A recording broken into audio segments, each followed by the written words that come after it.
Hello and welcome to the Divine Renovation Podcast, where we seek to inspire and equip you to bring your parish from maintenance to mission. My name's Dan, and today in studio I'm with two friends and an awesome guest.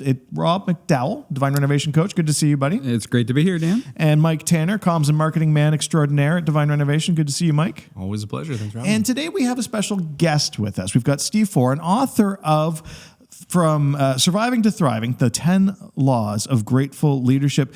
Also, like some of the members of our staff, actually, he has a past career as an engineer. So from engineer to a gratitude, I'm not sure what to call him, a gratitude expert, a gratitude aficionado. Anyways, it's good to see you, Steve, and welcome to the podcast. Awesome to be here with you guys. Thanks. Really looking forward to the conversation. Excellent. So, Steve, I'm very eager to talk to you about your book. Before that, how in the world do you go from being an engineer to a gratitude guy? What does that look like? Yeah, good question. I want to tell you, I'm the oldest of five. So I grew up, and responsibility was a big value of mine. Any of you guys oldest? I'm oldest. I'm only. So, Only? Yeah. Youngest. Anyone a middle child? No middle child. No. They're not allowed to work here, actually. They're not? No, Yeah, we don't hire middle children. child. Yeah, it's a policy. Today, today is National Middle Child Day. Is it really? Oh, wow. Everyone forgot about it, though. Anyhow, I grew up the oldest of five here in Halifax, and so responsibility was a big value of mine, and got through school and did things, but I was always a very positive person, but very judgmental, right? Mm-hmm. So because this whole idea of responsibility is this: you want something in your life, you're gonna work for it. You've got to do the work. And so if someone was panhandling on the street or whatever, could I have some money? It's like, get your own money. This is my money. You want money, you get money. That was my attitude, right? So I thought I was this self-made man. I thought any of my successes, it was not that I didn't have help from, because I grew up in an amazing family and, supportive wife, so going through school and all the things that I did.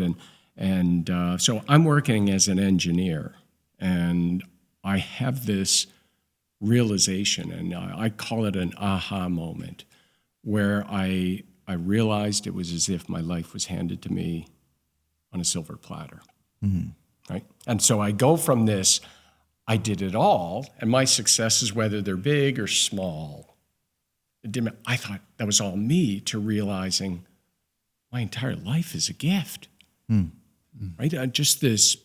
And so I was in grad school at the time. I was doing a business degree, and and I had all my coursework done. I had to do some research on a thesis. So you walk into the dean's office in 2000 and say, "Look, I want to do my research on the connection between gratitude and charitable giving." You get a pretty weird look. Anyhow, I did my research on that, and when I finished, what we found was that gratitude was at the heart of generosity. And I said to my wife, "Hon, I think this is what I got to start doing." And so she supported me. I left my job, started this. That was 12 years ago, and oh, wow, yeah, and so. That's sort of the long story to it. I gave you the longer version. So. That's quite. It sounds like quite a journey. Like to step out of your professional career and to take that leap. Was it scary?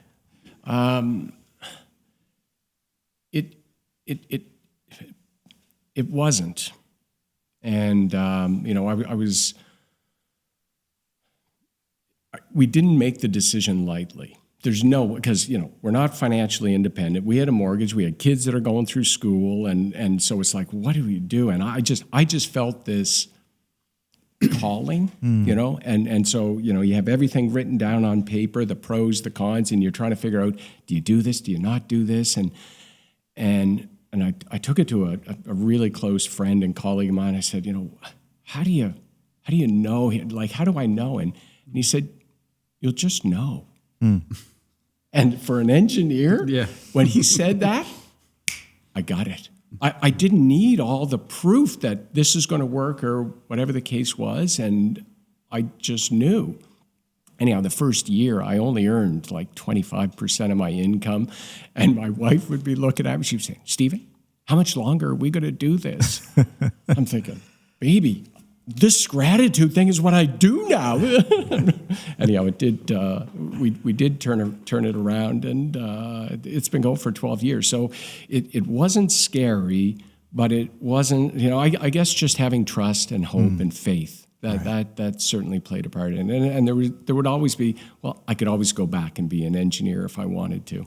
So, Steve, last week, the three of us had the conversation around gratitude as best we could in your absence. I've seen it. And so we did our best. And in fact, Mike, you might remember there was a moment where one of our co-hosts, I think it was Rob, might have mentioned the attitude of gratitude quote. I didn't hear anyone else bringing that wisdom to the table at that time. So, I'm surprised he didn't pay anyone to edit that out. It's amazing that got stuck in there, is it? Yeah. The attitude of gratitude, Rob McDowell. So help us understand gratitude a little bit better, because you actually decided to write a book about it. Yeah. What was the driving factor there? I've been doing this work around gratitude, teaching gratitude and why and how to make it a personal and a collective practice within organizations because of the fundamental change it had in my life.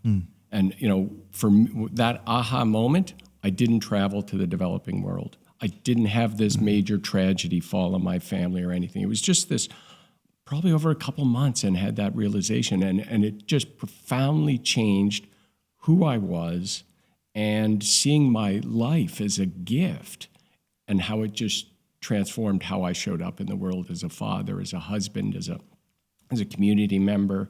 And so I just saw the power in that. So of 12 years of doing this, it's just, I know that gratitude is, it's at the foundation of living a thriving life. And we live in a society when the Western world lives in the most opulent, we live in the most opulent society in human history. And, according to the United Nations World Happiness Report, we're decreasing in happiness. Right. When you look at the work that Gallup is doing in employee engagement, and for as long as they've been measuring it, there virtually has been no change. 70% of people don't like going to work. People are unhappy. And I was at a conference last fall, which really cemented it in my mind, is the dream of 1 billion happier people.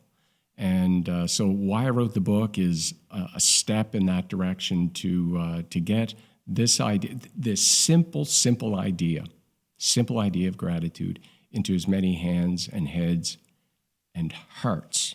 Because this isn't just a head thing, as you know. If you're a disciple of Christ, you don't just get it here, you have to get it inside. And gratitude is no different. And I want this book to help do that. One of the things that I really liked that struck me from the book was when you talk about patience and kindness as you were discovering what you were meant to do. And I think, we talk about people that they're unhappy in their work.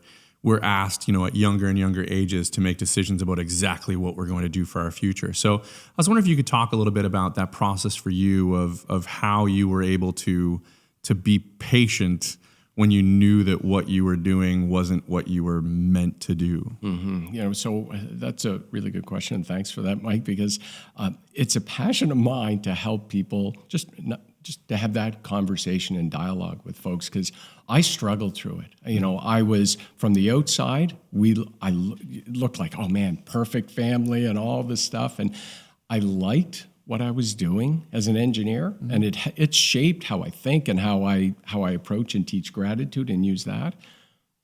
But I knew it wasn't what God planted me on this earth to do. But I didn't know what it was, and I found myself very frustrated. And I remember I was working with a coach, and I write about it in the book. And when I started coaching with him, he was my coach, and he said, "Steve, I'm here 24/7 for you." Okay. I'm thinking, like I'm going to call you Keith, right?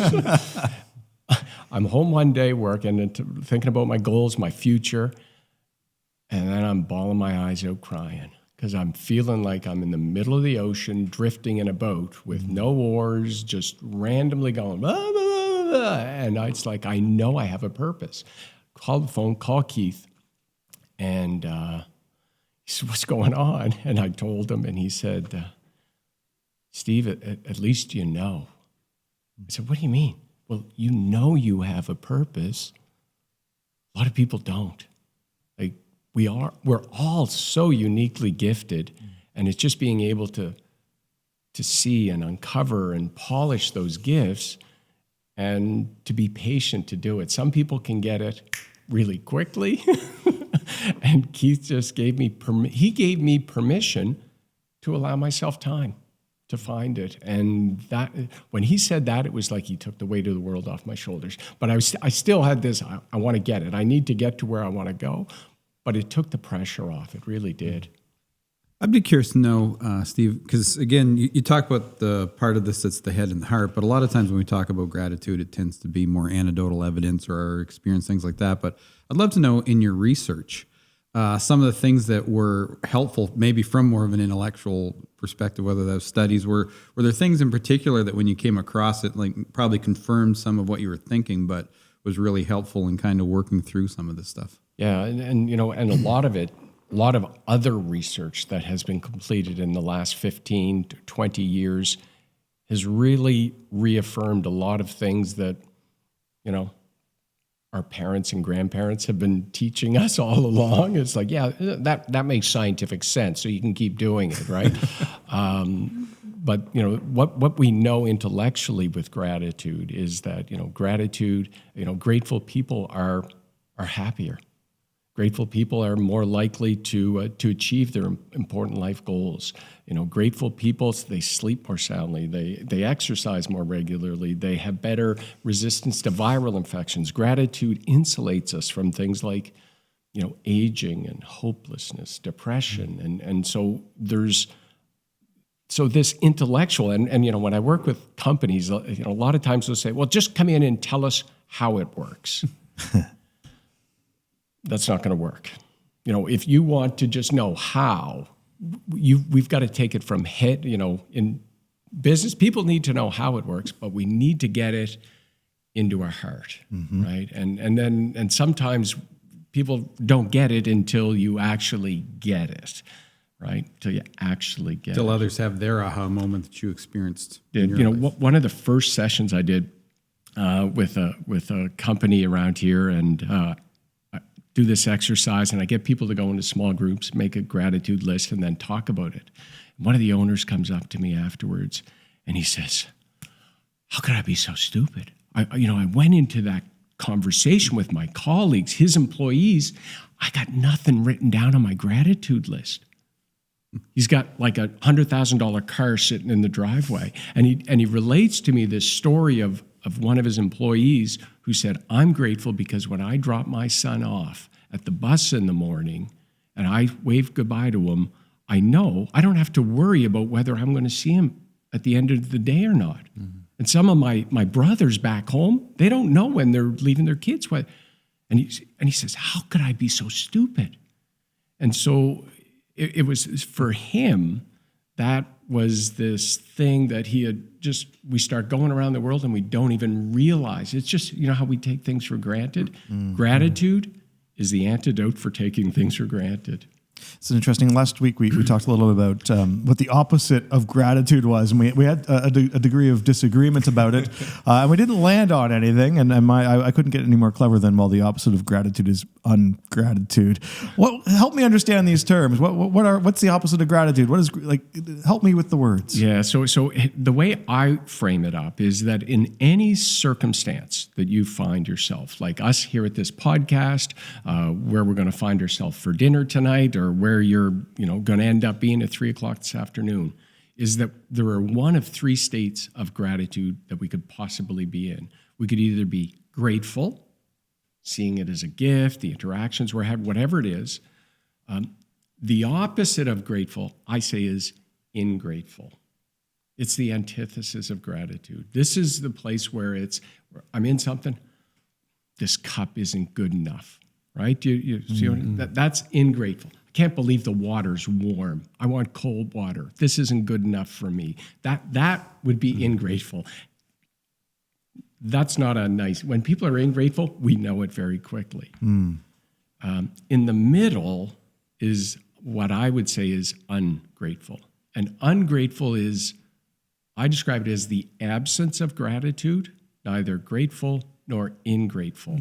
And that's where this place where we take things for granted. You think of the freedoms we have, the gift that Christ gave us, how we can just go through our days without even realizing that the people closest to us in our lives, oftentimes those are the ones where we're not necessarily ingrateful, but how grateful am I every day for the gift of love that my wife gives me and has been doing for, coming on 34 years now, right? So, and if you think of it, some of the philosophers or theologians might think moral, immoral, and amoral. Amoral is that absence of morality. Ungrateful would be that absence of gratitude. You're killing me though now. Come on, Steve. All of a sudden, I went from thinking I'm either grateful or ungrateful to recognizing that if I'm not being grateful, I live in ungratefulness. That can be that's a bit oppressive. I'm feeling the weight of that because I know I'm not grateful enough. I don't recognize and I don't experience gratitude in the way that I ought. And so recognizing that, and then now you're labeling it with, because I'm thinking, well, I was thinking ungrateful was like ingrateful. That's. Yeah. I knew I wasn't on that side of the spectrum. My cup is just fine, Steve. But now that there's a third point on the scale, I'm recognizing I live perhaps far too often. Your cup is full of hot coffee. It is. You have a cup. You're not. But I wasn't grateful for it until I realized I need to be. I was it just happened to be here. I had the same thought as you're going through it. I'm thinking, oh, so just saying this is awful is not the opposite. It's not the same as just not recognizing it and not being able to see it. I mean, I think when we look at this from a parish perspective, when I'm just sitting there in the pews, my thought is sort of, well, I'm here, and so I'm here. So obviously I'm not faithful because I'm here, right? But if I'm just there and I'm not actually acting in faith, acting in gratefulness, that's not maybe as positive a place as I maybe thought it was. So I have to rethink everything. Yeah, I'm feeling the weight of it. All right, let's shift the topic so I don't feel so judged by you, Steve. I found a lot of clarity in it and kind of this is it. Clarity can often though make things feel uncomfortable, right? So I guess so. Yeah, if you say so. I'm thankful and I have gratitude that he helped us work through that. So I'm not feeling guilty. I'm thankful right now. I am as well. Now I'm going to move on to another question though, so that I can wrestle with some of this on my own personal time later in prayer. But so one of the things related to your book, you seem to lean into this leadership thing. How do you define leadership? I think everyone would define leadership differently. If you ask me this afternoon, I might give you a little different answer than I even give you this morning here. Mm-hmm. But to me, leadership is about influence. How we influence others by how we show up. That's as simple as because our example and how whatever we do in showing up, we influence others. So leadership to me is about influencing others, and so the connection to gratitude, because how I show up when I'm grateful is massively different than when I'm ingrateful. And Dan, just because I say I know this doesn't mean I don't swing over to this ingrateful side myself too, right? Because I'm human. So gratitude is this thing that it enables us and enables you and me and everyone to be able to show up as the best leader of themselves that they can be. Well, I was just gonna say you talk in the book about the idea of one of the ideas is keep it simple.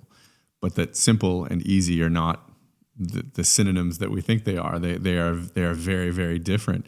So maybe I was wondering if you could talk a little bit about when you're working with leaders, what are some things that you get them to do to cultivate that practice of gratefulness in their own life so that they can then continue that throughout their organization? Yeah, because gratitude, you're right, it begins with me. Mm-hmm. as a leader, I can't make I can't make anyone else grateful. I need to build that into myself. And then I can create an environment where it encourages other people to discover it or to rediscover it or to grow more in themselves, in their own. And I'm just going to take a little bit of a side route here to get back to your question is, when you're bringing gratitude intentionally into an organization, whether it's a company or a parish or a volunteer group, the caution or the thing that we need to be mindful of is, if your boss comes to you and says, Mike, we need you to take this course on, project management. Oh, great, I'll be a better project manager. Your boss comes to you and says, Mike, we need you to take this course on gratitude. What's wrong with me? Right? So there is this natural, we got to be careful, right? This book, I didn't write this book because people are broken and need to be fixed, right? It's not because of that. It's because we need to grow as human beings. And so what leaders can do is to own it deeply themselves. And in the book, I talk about 4 simple practices. And they're so simple, but they're not easy. It's like trying to quit smoking. Right? I saw mom and dad both smoked for a long time. Quitting smoking is simple. Just stop smoking. But it isn't easy. Mm-hmm. And so gratitude is, similar to that. It's very simple, but it's not always easy because of the demands of everything. Think of daily prayer. That's simple, but it's not always easy because we have all these demands and things that are pulling at us. And so the number one practice that I teach leaders is just make a list. 3 things. Make a list of what you're grateful for and write it down or put it in an app. Don't just do it up here in your brain. Put it on paper or record it somewhere. Let's start there and then start teaching that within your organization, with the people you lead. And when I talk about leaders in the book, I don't care if you're the CEO of Coca-Cola or you're babysitting someone down the street as a 12-year-old. You are a leader because you're influencing others. Steve, you started off saying that everybody has to understand their own responsibility, but how often you find in our world today that we outsource our thankfulness to our circumstances in the sense that, well, I can be thankful if, I get up in the morning and my kids do everything that I tell them the first time and things go well. And then when I drive to work, I hit only green lights. And, so that's the type of, my circumstances are all lining up for me so I can be thankful versus all that stuff doesn't happen. And then I can't be thankful because life is terrible and, all that sort of stuff. Right. Do you find that is a shift that people have to make, or I was just curious whether that's anything that you see or speak into? Yeah, it is, because what you're talking about are the circumstances of life, right? Because all of us have things that are going on in life that you could quantify as either positive, negative, or neutral, right? So everything falls into that. And what I know is that, and from every person I've talked to, they all have positive, negative, and neutral things going on in their world. And it's about what has our attention, what has our focus. And if the negative has our attention, our focus, we get dragged down. And we're not grateful. If we can focus on the positive, it doesn't make the negative go away. This is the key. It doesn't make the negative or the challenges and things in life that we would rather put to the side and not have happen. It doesn't make those go away. But from a positive, grateful frame of mind, it reframes how we make sense of the negative things, of the challenges in life, right? And it enables us to better deal with them. Because when we're in a negative state of mind versus a positive state of mind, our brains, we really limit the executive function of our brain. And the executive function is what controls critical thinking, our ability to strategize. So if we're in a negative mood, that's the worst time to make a decision or to send an email quickly, right, with something. But being in a positive frame of mind, it enables us to make better decisions. And so, and gratitude, it helps us do that. So when all these other things are happening, it shifts us to be able to spend more time over here. So we're able to see the good. I'm driving. I have this vehicle that I am driving here, and I'm fortunate for this vehicle. And I have the time to think. The traffic is long, so I have an extra half hour to gather my thoughts before I get into the office, and not get dragged down by all the other things. I've shifted some of my thought processes in that. Like, I used to be someone who, if I was stuck in traffic, I would just be like, please let me catch all these lights. And now I often think, like, especially if I'm alone, how often during my day do I get the chance to be alone with my thoughts, to think, to do these things? And so I think it really shifts those things. I think when we approach problems from the standpoint of, we have a lot good going for us, and so now I can approach it, I think it just changes the whole conversation of our life so dramatically. It totally does. 10 years ago, we used to live west of Halifax in Tantallon. Our kids had friends all over the place. So it's a rural area. And if our kids were going to any friend's house, it was 15-minute to half-hour drive. And I remember driving Steph to a friend of hers down close to Peggy's Cove. I got a half hour down, half hour back, and then another half hour down to get her and a half hour back. 2 hours out of my night. Oh, Steph. She's 14, 15 years old. And then I just reframe it. You get to spend an hour in the car with your teenage daughter to talk to her, and the other hour, you get to drive on one of the most beautiful roads and vistas in the world. What are you complaining about? And it's just that whole how you make sense of it. And what I focus on there, I feel it in the essence of my body, whether I feel dragged down by my negative perspective on it or a positive, uplifting take. Steve, a lot of the people who listen to our podcast are in leadership roles inside of churches, whether they're pastors, priests, or in lay leadership of some variety. In your book, you talk about the hierarchy of leadership. Can you take us inside the mindset of a leader? Yeah, I just at the highest level, right? So we work up from this, 4 tiers. And so you think at the bottom is surviving, right? And that is where life is drudgery and all aspects of life. The next level is striving. And striving, just in a nutshell, is life's hard work. Like everything seems like a struggle. Arriving that's a good place. We might find ourselves slipping back, into striving mode. And thriving is where life is it's a playground. And when I say that, it doesn't mean that we don't have challenges, right? Whether they're financial, relationship, physical. It doesn't mean we don't have challenges. It's really about how we make sense and how, really mindset is foundational. It's based on what our beliefs and attitudes are about how we make sense of the world. And when I'm in a survival mindset or striving mindset, I'm not able to live. I'm comparing myself to others. I'm not comparing myself again only to the person that I aspire to be, right? Because a thriving mindset, I'm not comparing myself to others and what others have because I'm grateful for what I have.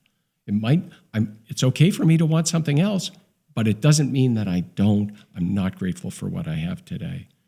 And, one of the things that I see is just so many people stuck in this, mindsets of survival, not being able to break through and spend more time arriving or ideally thriving. And I see an invisible barrier that keeps people stuck there. And that barrier is, to remove it, just hold on to one simple belief. I am worthy and I have much to be grateful for. That's simple. Just hold on to that belief. right? You are worthy and you have much to be grateful for. And when I say that, you have much to be grateful for, I don't want to say it in a, you should be grateful. You know what I mean? I believe everyone on this planet is worthy and has dignity because they're children of God. And I believe that everyone has much to be grateful for. And if we can hold that belief in ourselves, that opens the possibility for people to break through and to have and live a thriving life. Would it be fair to say, Steve, because you've mentioned a couple times, it's like it's not, you'll still have problems. So you're not trying to get us to deny reality and, put blinders on, stuff like that. But would you say a little bit of what you're trying to do is to get people to rethink in terms of the weight that they place on the different circumstances or the different situations of their lives, right? So you're still going to have those bills and you're still going to have those challenges and whatever is causing you to not thrive in your life. But you're kind of intentionally processing in terms of and placing more weight on what it is that drives us towards. Yeah, there's a couple of good things about our human nature. Like anthropologists will tell us that we evolved to where we are today, and our brains developed to where we are today because we had very strong survival abilities. When humans lived in the woods and there was danger all around, it was really important. What's that? Right? It was really, really important to be able to identify negative, right? Because survival depended on, because you could be dead. That was the number one thing. So our brains are hyper focused on the negative, and but we're in a society where we don't live where there's fear around every corner. But our brain hasn't caught up to that, and so we're hyper focused. Our brains are hyper focused to the negative, and so we give more weight to the negative. Our brain, your brain, my brain. We notice the negative more than we notice the positive, right? And when we get something new or something good happens, we adapt to it. And then once we adapt to it, it becomes something that can very quickly take for granted. And then so it's hard to be grateful.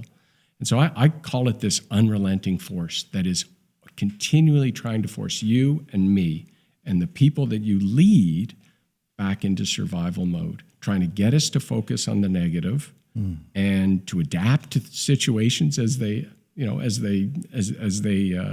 Good things happen. I get a raise. It feels good. 6 months later, I need a raise, right? Because I've adapted to it.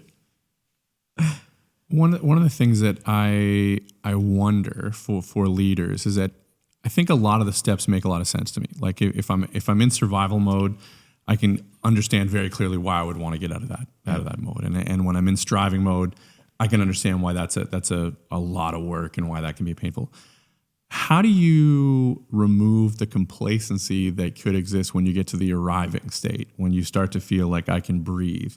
How do you take people from arriving? Like we talk all about from maintenance to mission in what we do. And so for a lot of people, they think, well, I'm maintaining, everything's fine, everything's kind of okay, I don't feel like everything's falling apart. How do you get people to move from arriving to thriving? Well, what's that crucial? Like if you could discern that into one, which I know you can't, but if you could, how do you do that? Okay, so let's back up, and because we look at this surviving, striving, arriving, and thriving. Just look at your day yesterday. Where were you spending most of your time, right? Because you weren't here yesterday, Steve. I can tell you, right? It was a busy day, right? Because it can change by day. It can change in the area of your life you're in. Because you might say, I'm thriving in this area of my life, but I feel like I'm striving here, right? So but overall, I'd say, okay, where do you find that you spend most of your day? Where do you want to spend more time? Like, where you're spending most of your time, is it where you want to? Where do you want to spend most of your time? And then, okay, well, what we know Martin Seligman has a model for human flourishing, and it's called PERMA. Positive emotion, P for positive emotion, E for engagement, emotional commitment to whatever you put your hand to. R are positive relationships. So you got these positive relationships with the people in your life. M, meaning. You have a sense of meaning by what you do. And A is achievement. So you're contributing and making a difference, right?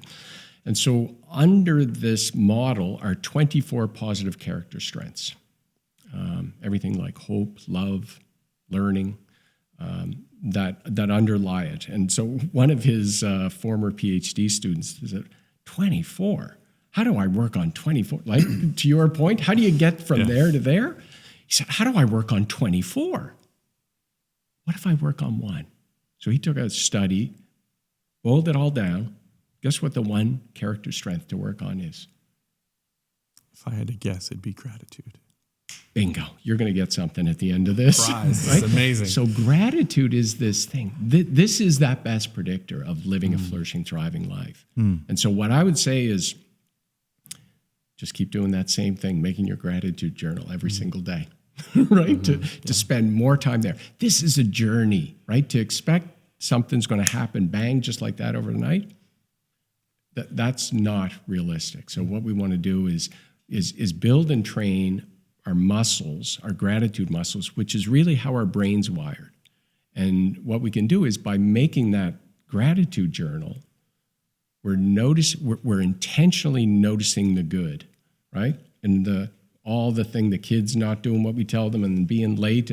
But when we make the journal, it's like the beauty of the sound of kids yelling at each other, and just that we start noticing it, and our brains and they know we're going to do it again, so our brains start looking for it. And so you get gooder and gooder and gooder at noticing the good. And and your brain rewards you because you get a shot of dopamine every time you notice these things. So just continuing with that simple practice. But I was just reflecting on when you're talking about the concept of human flourishing, and a lot of what you were sharing was, if you go back to even like the creation story in Genesis, how God created humans, right? Like God created humans to flourish. And I don't remember all 5, but you talked about relationships and achieving. We were created for God to, subdue the earth and multiply and things like that, and then obviously we have to wrestle through our brokenness, but, through Christ coming to the cross, he wants us to come back and allow his presence to bring us to a place of wholeness where we can flourish. And the fact that what you're sharing is very consistent with the outcomes of what we want to see happen in people's lives, from the standpoint of, we were created to be whole people. We were created to flourish. It isn't the struggles and the frustrations and the pain and the hurt that we go through isn't anything that God designed us to experience in life. It's a consequence of living in a fallen world, but coming back to a place, do we have a vision of flourishing in our lives, as opposed to, and I think gets back to, that thriving part of things that we can, and that this is something that God desires for each of us in our lives as well. So it's not a purely, while people probably have the ability to do it in their own strength, it's not something we necessarily have to do in our own strength as well, right? Through the standpoint of having Christ's presence in our lives with us. Right. One of the things, so we've talked a bit about the importance of, as leaders, how we have to be in a practice of gratitude and recognizing the importance of gratitude in our lives. But the question I have, because there's so many leaders, I mean, you're talking to thousands of leaders right now, Steve. So as you speak into these leaders, like so many of them have I got a challenge. I need to get my team more engaged. I've got all these volunteers. How do I get them to translate for me this notion of gratitude translated into that context? Because you work with teams, you work with organizations. So make it real for me. What should I do? One, you start with you. And 2 is that we want to teach this simple thing and share this news of how gratitude works and teach people by you can do sessions and expand it into your team, But then you can even take the practices and bring them into your organizational culture. And just there's 4 habits that I'd maybe just kind of share with you. So that these leaders, you do these 4 habits, probably take 6 to 8 minutes a day. Number 1, make a list of what you're grateful for, right? Number 2, read or listen to or consume. Listen to what other people are grateful for. Because we need to get, on the days when it's hardest for me, I need to hear from someone else what it is. And it helps recalibrate me. Just like that guy in the session that I did, and he said, how could I be so stupid? Once he hears someone else say something that he took for granted, all of a sudden now he's grateful for. Mm-hmm. And so think of this in your teams. You start a team meeting. Okay, what we're going to do is we're going to go around the table, we're going to say something we're grateful for. And when you're starting, sometimes for people, depending on, where they are, you might say, just what was the best part of your day, right? That's an easy way in. But you start getting the language of gratitude in. It's like, what's one thing you're grateful for? Go around the table. It totally changes how the conversation happens in your meetings. Then you can mix it up, and it's going to be like, okay, what we're going to do is we're going to go around the table and we're going to say one thing we're grateful for about someone else in the room. And you can only get picked once. So Mike picks Rob does Dan does Steve, and we all edify and build each other up. And so all of a sudden, the sacramental prep and someone else in another area in liturgy, they're building each other up. And so, and they begin to see a greater picture of their collective success is their interdependence with one another, right? Because it's this. Go back to me. I was the self-made man to this place of interdependence, because it's not like I'm totally dependent, because that's victim, right? It's this. I see myself interdependent with others, and my success as interdependent with others. So you get a team start doing that, right? So sharing your gratitudes with others. Number 3, number 2 was listening to others' gratitudes. 3 is sharing what you're grateful for. And so that exercise at the table does those first 3 habits. Mm-hmm. And the 4th habit is something simple. I just say thank you. And that's the expression of gratitude. Because gratitude, there's 2 sides to it. It's like a coin. Internally, we experience it as a feeling. Primarily, it's a feeling, but that feeling causes us to need to act and do something, right? Because when you receive a gift, which is what gratitude is about, you get that feeling. When you feel like you receive a gift, what do you want to do? Say thank you. And so in saying thank you could be smiling. It could be saying thank you. It could be, let's go to lunch, grab a coffee. There's a number of different ways. So using those and teaching those 4 simple practices. Have you seen it make a difference, Steve? Has it made a difference in teams you've worked with or teams you've heard about? Yeah, so there's a couple of teams that I've worked with over a number of years, and what I see and what the leadership team tells me is that what they see is a greater understanding and empathy between people within the team. Right. Very seldom would it show up externally to clients or whoever they were serving, but internally, how teams sometimes, when we're on a team, we can be really hard on our colleagues and really very quickly begin to focus on all the negative things and how they're hindering team to be able to be more cohesive teams. What I love about it, Rob, is it makes me think of how strongly we push at Divine Renovation, how strongly we push having a healthy culture. And because we know culture eats strategy for breakfast, that, culture is what drives an organization. And it's often one of the things that's hardest to shift. And when a parish needs to shift its culture, the challenge that presents is actually, it's so monumental. And that's one of the things I know a lot of our parishes wrestle with.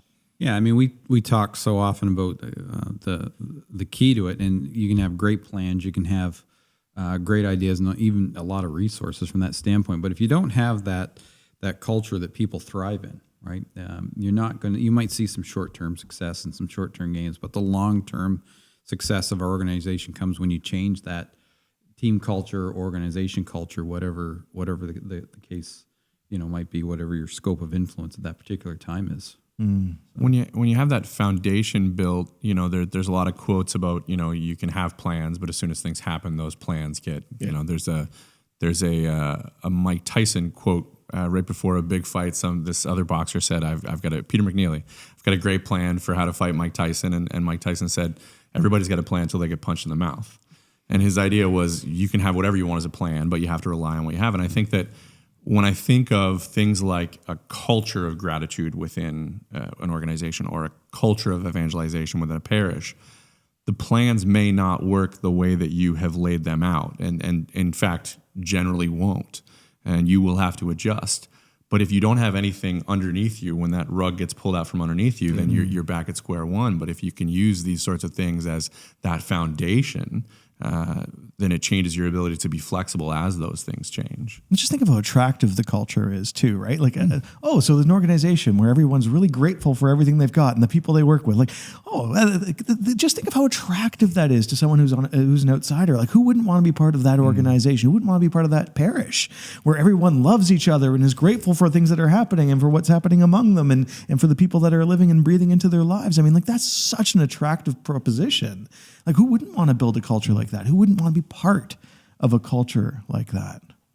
So there's another piece of research that social scientists have kind of are moving forward on. Barbara Friedrichsen is the one who's kind of the root of it, and it's a theory known as broaden and build, and it's how humans have over centuries and thousands of years also developed in their brains this collectiveness together. And they looked at thriving teams and tried to separate what separates thriving teams from languishing teams, right? And I don't know, from mission-driven or maintenance-driven. What they didn't look at parishes, but you can that might be the parallel. And what they looked at was the ratio of positive experiences to negative experiences. And they found that for a flourishing team, it's somewhere between 3 to 11 positive experiences to every negative experience that the team members experience. So when I walked in here this morning, I was hugged, I was greeted, I was toured, I was like positive experience.